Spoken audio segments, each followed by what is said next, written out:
Hello, World Wide Web. I'm Dr. Shado, the internet personality with the best hair. And it's been a while since I've touched on the kaiju genre. Or, yeah, just a couple of months, but yeah, it feels like a while. And while I've been getting more than a few requests to look at Shin Gojira, I'm going to have to wait until at least my taxes are taken care of before I can see about doing that. Enough to talk about boring things like economic obligations, though. It's time to review Godzilla vs. King Ghidorah. A Toho production from 1991, placing it squarely in the Heisei era of kaiju films, which has everything you would want out of the genre. Giant monsters, city destruction, big monster brawls, and last but not least, a bunch of human characters who spend most of the running time talking about how this is going to affect Japan economically. And I thought the environmental twists to the plot sounded weird. But anyway, it's not all penny pinching and stock market concerns. I mean, there are giant fucking monsters roaming around. Godzilla, for one, which is naturally the focus of the movie. Concerned for how the monster will affect Japan's economy, we embark on a convoluted time travel adventure from the past to the future, in some attempt to right what once went wrong, Sonic CD style. So without further ado, let's take a look at Godzilla vs. King Ghidorah and see how this time-traveling tale of terror holds up over the years. Right off the bat, the movie starts out in the year 2204, skipping ahead in more ways than one. It also goes ahead and spoils the big climactic fight first thing. And it's got 2 heads. Well, originally it had 3. 3? That's right. It lost one when it fought Godzilla. Isn't this kind of like starting Rocky 3 with Clubber Lang hitting the mat and being like, wow, that's amazing. Now, let's reflect on the fantastic series of events that brought Rocky this far. Because we suddenly teleport back in time. Not because the characters have at this point in the story, but because plot-wise that shit hasn't even come close to happening yet, bringing us back to 1992. Troll dolls were all the rage, Bill Clinton was just elected president, and oh yeah, a big fucking flying saucer appeared in the sky, flying over Japan for all to see. Thus, the writer, Kenichiro Terasawa, played by Kosuke Toyohara, is called up to pen a story about this amazing event. I'll write non-fiction. I'll write serious stuff such as arts and literature. Don't forget, it's writing science fiction that made you a rich man. I forget it. But the UFO really happened. It's not fiction. What? Terasawa seems more interested in the story of an old man who frequents museums, screaming like a Bethesda priest about the true way and the light, the Church of the goddamn sexual Tyrannosaurus. After he is dragged out of the public eye, Terasawa tracks the man down for his story, or insane ramblings anyway, talking about how a dinosaur saved his unit from the American soldiers during the war. The dinosaur was very gentle at first, but later it went completely wild. Man, I always laugh when I remember drunken karaoke night at Jurassic Park. Man, what a character. The story goes they never bothered reporting it because their garrison was the only ones who survived in the area, so no one would have believed them anyway. Never mind prehistoric plot points, the UFO has been spotted on radar! Alright, enough of that. Let's get back to the dinosaurs. Random scientist B thinks because drunken people by lakes see shit, obviously plesiosaurs survived to modern times. Therefore, dinosaurs are alive. Despite the fact that, much like the Dimetrodon on his desk, plesiosaurs are not dinosaurs, but the point is they figure that the creature on the island that saved the soldiers is definitely a dinosaur. Or was, anyway. So the dinosaur was hit by massive radioactivity. And after that, the dinosaur turned into Godzilla. Guys, you do realize that, well, 65 million years is a long time. And in order for one to be alive this long, a population would have to have survived quite a bit of time. And it's really hard to explain how for all those years you missed several hundred or so of these motherfuckers on the island. Or, conversely, how you only got one Godzilla out of the nuclear deal.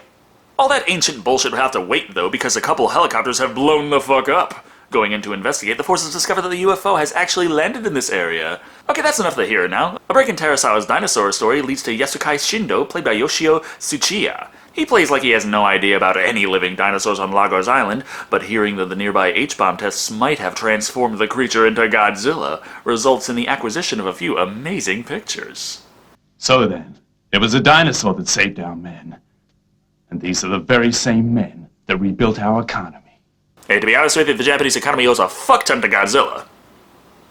Which was inspired by the events that crippled their economy to begin with, so that's an interesting position to be in. Okay, now that we finally got through the dinosaur war, Godzilla nukes, and economic exposition, let's actually find out what in the fuck is inside this UFO already. I'm Wilson. It's nice to meet you. I'm Glenn Chico. Emmy Kano. The big mysterious alien spacecraft carries the largest terror of them all. Westerners. I'm Japanese. Or two Western guys and a Japanese woman. That doesn't make the situation any less horrifying. The big guy's Chuck Wilson, played by Chuck Wilson, while the skinny guy's Grenchenko, played by Richard Berger, and finally the lady Emmy is played by Anna Nakagawa. Surprise, the trio have come from the future in order to warn Japan about the terrible fate its country has in store if they don't act now. We came here to warn you all about your country's gloomy future. Because in the century that we come from, there's no longer a Japan. How could that possibly be? Well, we're looking at a kaiju movie from the 90s, so chances are it's all a result of nuclear pollution. yeah, ecological disaster. For once I'd like it to be actually related in some way to the creatures in question, like maybe make a super oxygen destroyer and destroy the world that way. Think about it.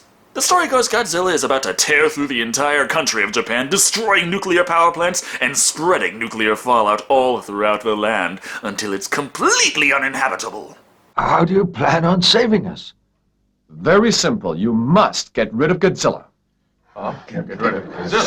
Guys, do you have any idea what franchise you're in? Do you honestly think they haven't tried that yet? They know of a way, though, because of a nifty book. A book written by Terasawa, of all people, so he's called in to give his expert advice regarding the book from the future that he hasn't even finished writing yet. It details how the lost dinosaur on Lagos Island was exposed to radiation from the H-bomb tests, and that's how Godzilla came to be. So that means, if the dinosaur hadn't been exposed to radiation from the H-bomb test, then today there would be no Godzilla. And Anguirus would claim his rightful spot as the true king of the monsters. So the plan is to go back in time and teleport the dinosaur away from the island, preventing Godzilla from ever being created in the first place. Still, they feel the need to stop off in 1992 and pick up a few locals for expert advice. Terasawa, of course, but also Professor Mazaki, played by Katsuhiko Sasuke, and of course the handy-dandy psychic woman, Miki Sagusa, played by Megumi Odaka. Leading the expedition, though, will be the future people, Emmy, and their android buddy, M11, played by Robert Scott Field. This guy's a robot? I am. Because why let that be a surprising twist late in Act 2 when you can just tell the audience right away? Because you really don't need my review, the movie spoils itself. The professor is bothered by the fact that the three of them really aren't the best for the job. He figures the very same soldiers who saw the dinosaur that day would be the best ones to identify it, but Grenchenko points out that time warps are a tricky affair, and if the same person occupies the same space at the same time twice, bad shit happens. Because there would be two Mr. Shindos, both at the same place and at the same time, meaning one of them would have to vanish. Oh, I was hoping for a Time Cop-style flesh vortex. Now that everyone's prepped, it's time for the oh-so-well-thought-out time travel, where nothing is left to chance. Sorry, did they scare you? Well, that's about as comforting as hearing all the ferrets on the International Space Station have escaped. Or learning that they keep ferrets on the International Space Station.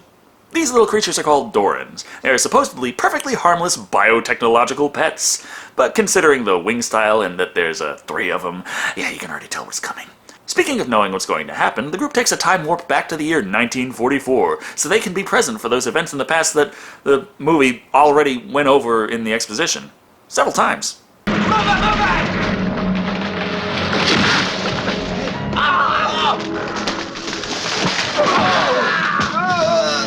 This is also one of the scenes that got a lot of critics to accuse the movie of having a very strong anti-American sentiment to it. I mean, you got Proto-Godzilla here murdering the fuck out of American soldiers left and right. The problem I have with that interpretation is that the American soldiers aren't really depicted as evil in any kind of way. They're very strong and overwhelming in number, but when we see them talking with each other, they're talking about how hopeful they are that the war's going to end soon. However the sides feel about this conflict is irrelevant for the moment anyway, as Godzilla Deacon fights off the infantry, and they have to bring in the goddamn battleships to take him down. Fire!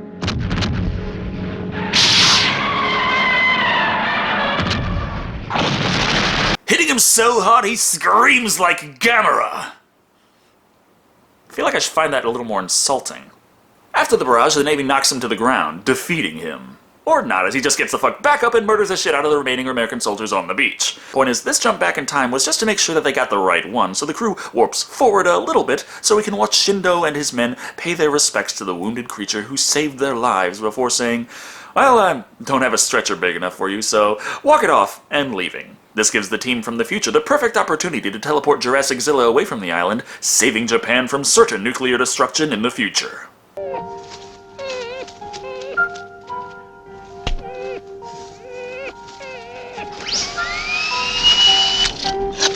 And planting the seeds for some other creature to be created on the island, based on the three Doras.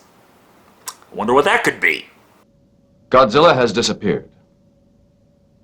And now King Ghidorah has taken his place. Surprising absolutely no one. Even if the title of the movie and the opening didn't give that away, these guys weren't exactly subtle in their subterfuge.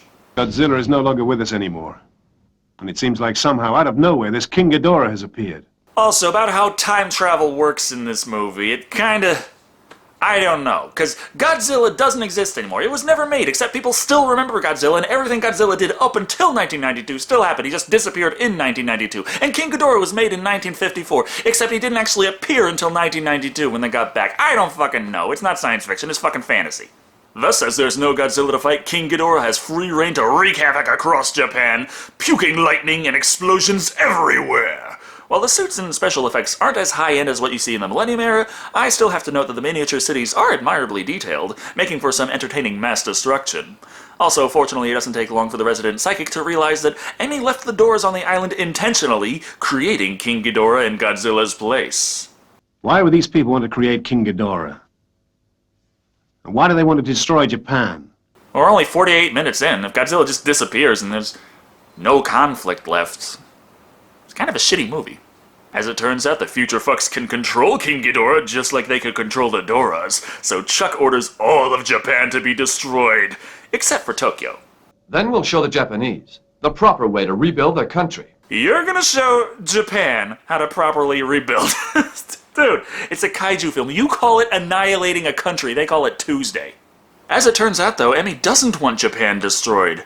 Kind of a strange way to go about it, but that's her story and she's sticking to it. Thus, with the aid of the Famicom backpack, she hovers her ass over to Terasawa's place for a late-night exposition dump. Turns out she's a member of a group promoting equality for the countries, which may or may not have a few radical liberals in the ranks. All types of people joined our organization. Modest ones and aggressive ones. Mostly very liberal and some of them radical. Or am I not allowed to bring that up? Because when there's political shit in the movie that is integral to the plot, me mentioning it somehow seems to be injecting my political beliefs into something. Simply put, they lied about the nuclear fallout. Japan's future is a fuck-ton brighter than they said. It's going to be so prosperous, it'll buy entire nations and grow to become the world's largest superpower. Naturally, as they are nice people wanting equality for all, the way to go about this is not by lifting up impoverished nations, but by sabotaging Japan's prosperity before it has a chance to happen. Specifically, by creating King Ghidorah to keep Japan from ever becoming prosperous again. I mean, it's not like they can fight back. That dinosaur is buried under the ocean. Do you think we could somehow change it into Godzilla? Yes. I mean, unless through some convoluted method they can manage to somehow track down the dinosaur who is just not dead after 50 years and shoot him full of nuclear energy and make him a new Godzilla. But come on, what are the chances of that happening? We have a nuclear submarine with powerful nuclear missiles. We've always kept this totally secret. Oh. Okay. Also, it just so happens that another nuclear sub sank in the dinosaur's waters back in the 70s, transforming the dinosaur into a mini Godzilla already. No idea how this mortally wounded dinosaur survived underwater for 26 years, but then again, while bleeding to death, he survived on the island for 10 years in the original timeline, so whatever. The point is, now Terasawa has a plan. I'm gonna go and find Shindo. There's gonna be no more Godzillas. Wait, I thought you were trying to make a new Godzilla to fight off King Ghidorah. Now you... What? Also, when Terasawa and Emmy drive off to stop the only thing that could stop King Ghidorah, M11 shows up to stop them. This doesn't do much, however, other than cause a major accident, which M11 certainly takes the short end of the stick on.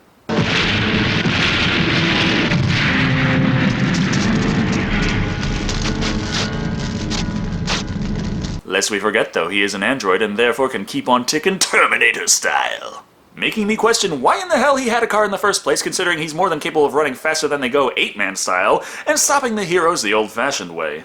Let us down right now! He's gonna regret this, I'll show him. No, don't go. You mustn't go out there. I can't stand this. But he's a robot. Bitch, I don't care if he's Donkey Kong. No one does this shit to my car. I'll fucking whoop his ass. Point is, M11 stops the attempt by these two to stop the creation of a new Godzilla to bring Emmy back to the ship, so Wilson can muse about their highly predictable plot a bit. I thought that maybe somebody would come up with a good idea, like making another Godzilla out of the dinosaur under the sea. And then she was going with the writer to try and stop that because... I don't know, maybe it's a translation error, fuck it. Anyhow, M11 needs repairs, which they entrust to Emmy because, fuck it, how else is she going to replace his red discs with a couple of green discs, reprogramming him to take orders from her? Also, that secret nuclear submarine has run into the tiny undersea Godzilla, like, literally, infusing the beast with fuck tons of radiation. Also, M11 retrieves Terasawa, bringing him to the ship so Emmy can show the man the computer the future dudes want to give to Japan.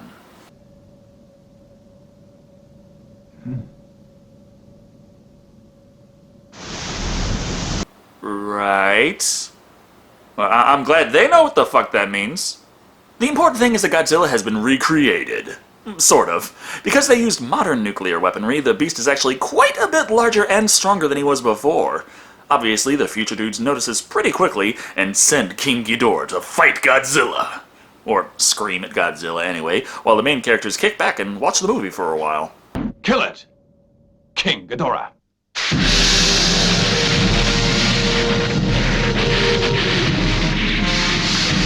And the great battle begins!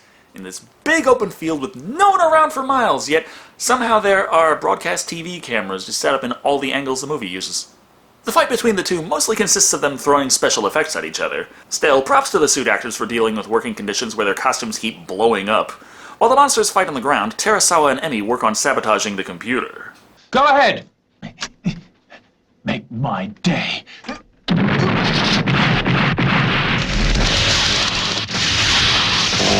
Okay, your friend Terminator 1 and 2 over there is one thing, but why exactly did you evoke Clint Eastwood in this scene? I mean, how does that make sense? Try something a little more, valid, like, now installing Norton antivirus. Destroying the computer destroys Future Club's connection with King Ghidorah, making me wonder why they were just going to give it to Japan, but in any case, the tables turn very quickly, and Godzilla beats the ever-loving fuck out of King Ghidorah, eventually blowing its middle head clean off. Well, at least we finally know how that happened.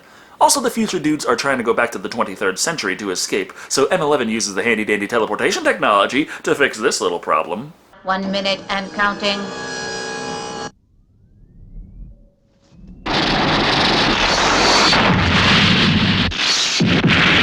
It could have just teleported them to the planet's core. Or if that's too difficult, into a volcano or something. I mean, just think about it. What if Godzilla was just there like, the fuck? The time warp was less than a minute away.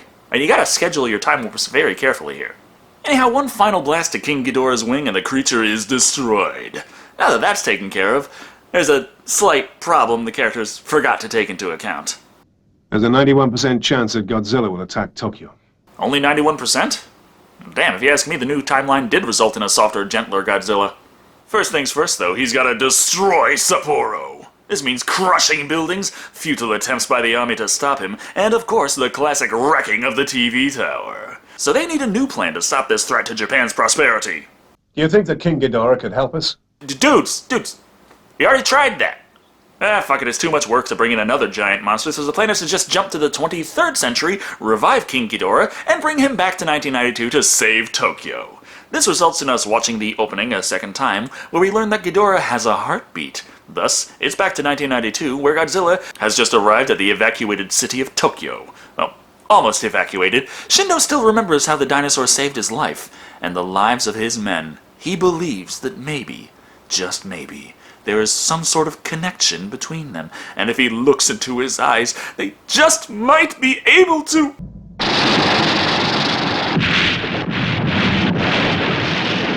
Mrs. Shindo!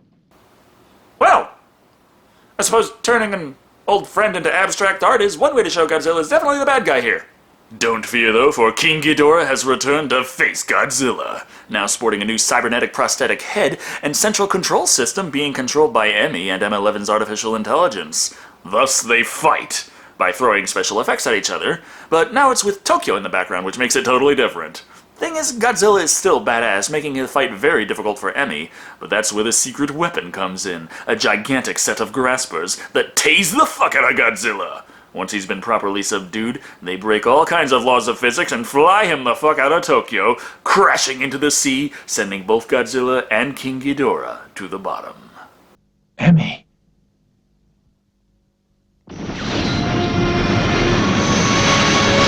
But not the important human lady. She's got to go back to the future, along with her romantic love interest from the past, Terasawa. Terasawa, there's something I never got a chance to tell you. We're related. Jeez, woman, this is the kind of thing you bring up slightly sooner in the dating process. With that being as awkward as it could possibly be, she time warps the fuck out of there, and Japan is left at peace, with the threat of Godzilla finally over.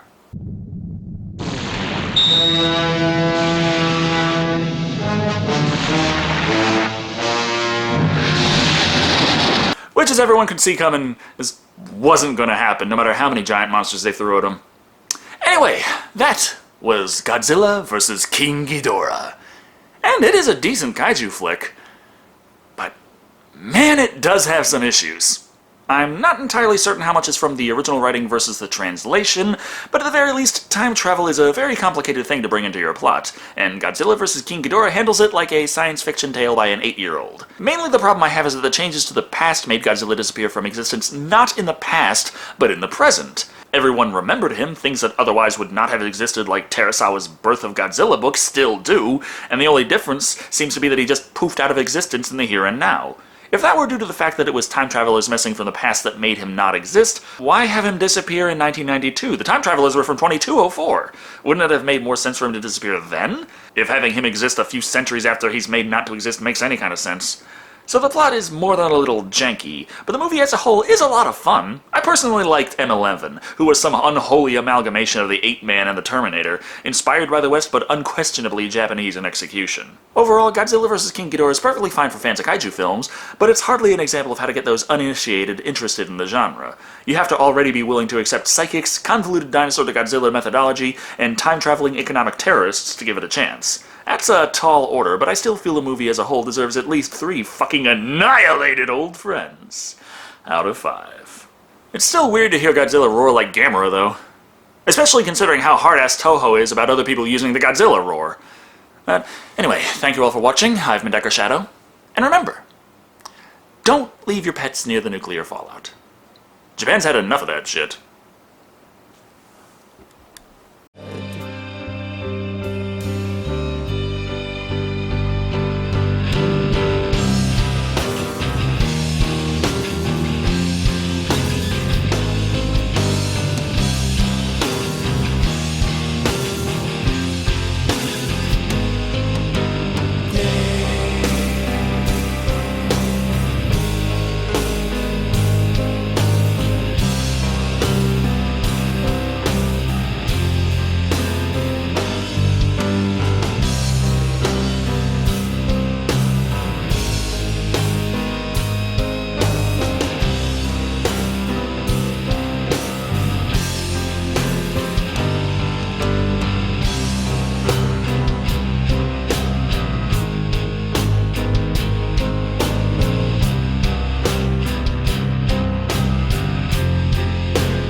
Let's just keep it as our secret.